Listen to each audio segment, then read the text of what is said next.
வணக்கம். இன்றைக்கி சோசியல் மீடியாவில் ரொம்ப வசனவாடையாகவும் எழுத்துப்பிழை, அதாவது சொல் பிழை இல்லாமலும் கொஞ்சம் காரசாரமாகவும் கொஞ்சம் உணர்ச்சிகளை தூண்டுற விதமாகவும் ரொம்ப ஆக்ரோஷமாக பேசினா அவங்களுக்கு ரசிக்கிறதுனே ஒரு கூட்டம் இருக்குது. அந்த வரிசையில் எந்த எழுத்துப்பிழை இல்லாமல் வார்த்தை பிசுறாமல் தெளிவாக பேசுகிற திறமை நம்ம சாட்டை துரைமுருகன் அவர்களுக்கு இருக்குது. நான் சாட்டை துரைமுருகன் அவர்களுடைய காணொலியை நம்ம தொடர்ந்து பார்த்துட்ருக்குறோம். அவர் தமிழர்களுக்காக ரொம்ப குரல் கொடுக்குறாரு, தமிழ் தேசியம் பேசுகிறாரு, தமிழர் விடுதலையை பேசுகிறாரு, தமிழ் மக்களுக்காக ரொம்ப பாடுபடுறாரு அப்படின்னு தான் நம்ம நினச்சிட்டு இருந்தோம். ஆனால் சமீபத்தில் இன்றைக்கி ஒரு தம்பி நெல்சன் அப்படிங்கிறவர் தமிழ் சாட்டை திருமுருகன் பற்றி ஒரு வீடியோ போட்டிருந்தார். அந்த வீடியோ பார்த்ததுக்கப்புறம் அந்த சாட்டை திருமுருகனுடைய ஹிஸ்ட்ரி என்ன சாக்கடையோட நாருது, அந்தளவுக்கு அவர் ஆதாரத்தோடு தான் அவர் வீடியோ போட்டிருந்தார். சாட்டை துரைமுருகன் அவர்கள் 2016 நாம் தமிழர் கட்சியில் விக்னேஷ் அப்படிங்கிற ஒரு இளைஞர் காவிரி நீர் பிரச்சனைக்காக தீ குளித்து இறந்துட்டார். அந்த பையனோட இறப்பை ஒரு குணத்தை வச்சு இவனுக்கு அரசியல் பண்ணிங்க. எப்படின்னா, அந்த பையனுக்கு மணிமண்டபம் கட்டுறதாகவும் அந்த பையனோட அம்மாவுக்கு உடல்நிலை சரியில்லை, அந்த அம்மாவுக்கோட மருத்துவ செலவுக்கு வேணும் அப்படிங்கிறதுக்காக ஒரு நிதியை திரட்டியிருக்கானுங்க. அந்த நிதியை அந்த பையனுக்கு மணிமண்டபமும் கட்டலை, அந்த அம்மாவுக்கு மருத்துவ செலவும் கொடுக்கல. அந்த அம்மாவோட பேட்டி கொடுத்தா அந்த பேட்டியை தம்பி நெல்சன் காட்டியிருந்தார். அந்த வீடியோவை நம்ம பார்த்தோம்.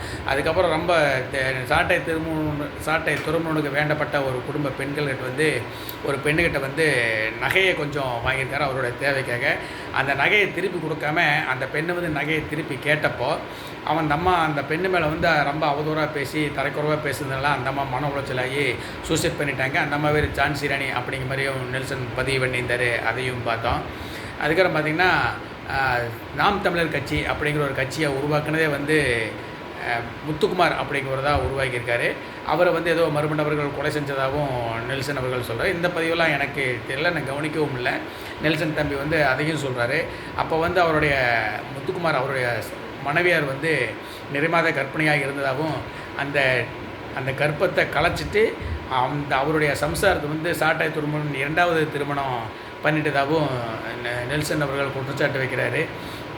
பார்க்க போனால் இவனுங்க என்ன சொல்கிறது, அராஜகம் பண்ணுற கட்சி, லஞ்சம் வாங்குற கட்சி, ஊழல் பண்ணுற கட்சின்னு மற்ற கட்சி பூரா பேசிட்டு இவங்களுடைய நிலைப்பாடே பார்த்தீங்கன்னா கொள்ளை, அடுத்தவங்க பொண்டாட்டி ஆட்டை போடுறது, இது இந்த வேலையை தான் பண்ணிட்டுருக்கானுங்க. சாட்டை துரைமுருகனோட வரலாறு ஹிஸ்ட்ரி படித்து பார்த்தா சாக்கடையை விட நாருது. அந்தளவுக்கு கிளம்பி ஒரே ஒரு எம்எல்ஏ சீட்டு கூட தமிழ்நாட்டில் கிடைக்காத சூழ்நிலையே இவனுக்கு இந்தளவுக்கு அராஜகம் பண்ணானா, தமிழ்நாடு நாம் தமிழர் கட்சி கையில் கிடச்சிதுன்னா தமிழ்நாட்டோட நிலைமை என்ன ஆகுன்னு நினச்சி பாருங்கள்.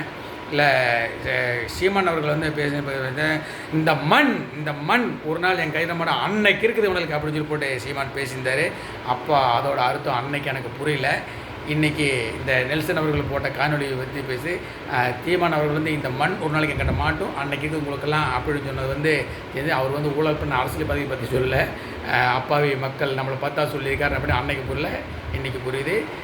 நாம் தமிழர் கட்சியை பற்றி நெல்சன் அவர்கள் போட்ட வீடியோ கொஞ்சம் மக்கள்கிட்ட விழிப்புணர்வு இருப்பது சாட்டை துரைமுருகன் அப்படிங்கிறத விட சீமானே மாற்றி பேசக்கூடிய ஒரே ஸ்டாண்டில் இருக்கக்கூடிய ஆள் இல்லை. அவருக்கு தகுந்த மாதிரி சூழ்நிலைக்கு தகுந்த மாதிரி அவர் மாற்றி பேசக்கூடிய ஆள் தான். ஆனால் இந்தளவுக்கு கோபத்தை விட கேவலமாக நாம் தமிழர் கட்சி நாரும் அப்படிங்கிறது நெல்சன் அவர்களோட வீடியோ பார்த்து தான் நான் தெரிஞ்சிட்டேன். என்னோடய ஃபேஸ்புக் ஐடியில் நெல்சன் அவர்கள் அந்த தம்பி பேசின வீடியோவை ஃபார்வேர்ட் பண்ணிக்கிறேன். அதையும் நீங்கள் கண்டிப்பாக பார்க்கணும். ஜெய்ஹிந்த்.